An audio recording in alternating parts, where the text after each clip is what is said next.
Orando con la palabra.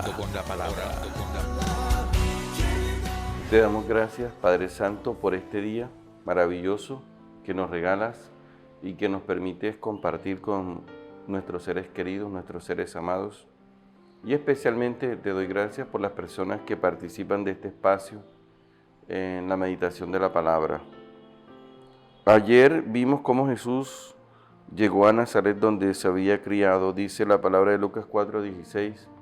Según la costumbre, dice el texto, fue a la sinagoga. Es decir, que Jesús siempre era reiterativo, siempre era muy asiduo a la experiencia cultural o a la experiencia de celebración de la presencia de Dios en la sinagoga, porque sobre todo se leía la palabra y luego se hacía como especie de un compartir de esa palabra.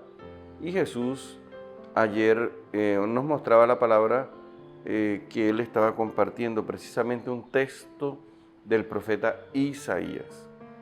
Ya Jesús termina esa actividad con una situación muy difícil, porque ayer vimos cómo la primera predicación de Jesús fue un fracaso para él.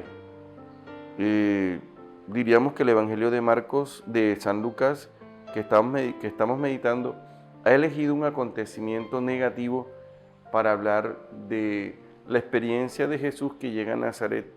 Bueno, nosotros quizás con la mentalidad que tenemos hoy no hubiésemos elegido ese Evangelio, porque a nosotros no nos hubiese gustado como comunicar que se va a comenzar por un fracaso. Pero si retrocedemos el texto en el capítulo 3:21, el bautismo de Jesús también es una humillación.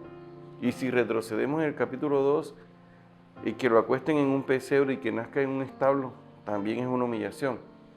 Es como una contradicción a la lógica del éxito y del mundo y la mentalidad que tiene el mundo, con una lógica que tiene Dios tan diferente a la nuestra y un modo de actuar pero tan distante de los pensamientos nuestros, que muchas veces nosotros no logramos como asimilar esto.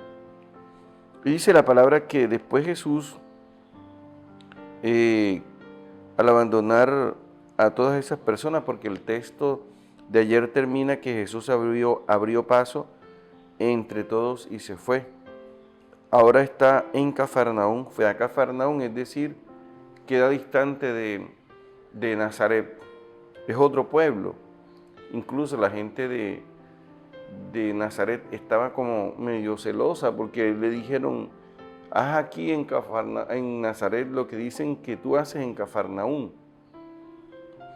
Y efectivamente que Jesús estaba enseñando, era sábado también, es decir, que a los 8 días Jesús fue a la sinagoga de Cafarnaún.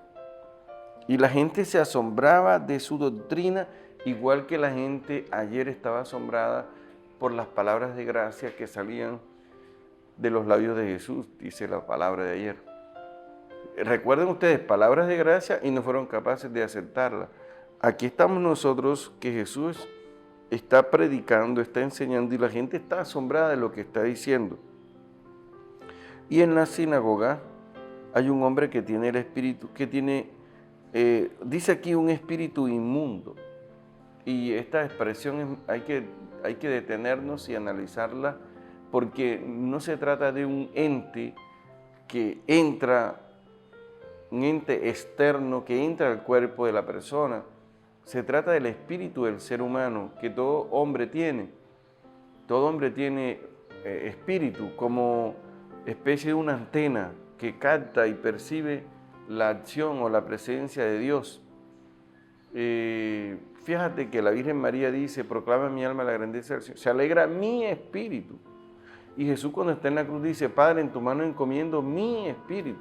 Lo que sucede es que muchas veces nosotros este concepto o esta categoría o esta realidad la hemos convertido o la hemos relacionado simplemente con acciones diabólicas, y hemos olvidado que el hombre tiene un espíritu que pertenece a una realidad divina, que en ti hay un espíritu, está el alma, está el corazón, la capacidad de interiorizar, de inteligenciar. Yo muchas veces hemos dialogado de esto. Bueno, el hombre tiene afectada precisamente esa capacidad que tiene todo ser humano de captar y de percibir a Dios.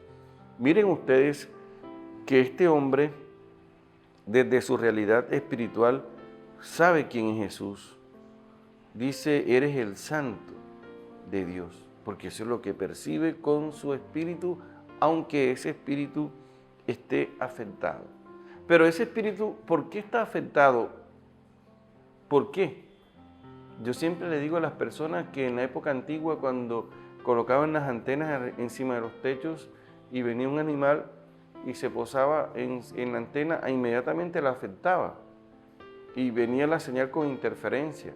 Igual pasa en nuestra vida con esa realidad trascendental que existe en cada uno de nosotros.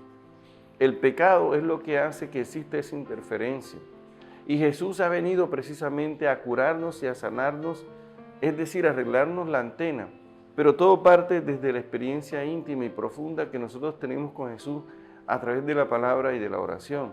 Y este hombre está escuchando la palabra, está en la sinagoga, está escuchando la palabra de Jesús, la enseñanza de Jesús.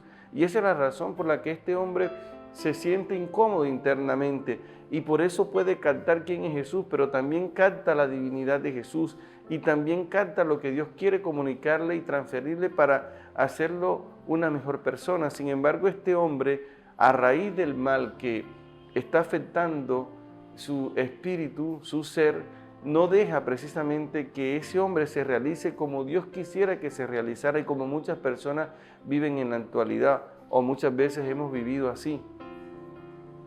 Hasta que Jesús, con la autoridad que tiene, hace que todo eso que nos hace daño sea transformado con el poder de su palabra. Y eso es lo que va a suceder con este hombre y eso es lo que sucede con nosotros.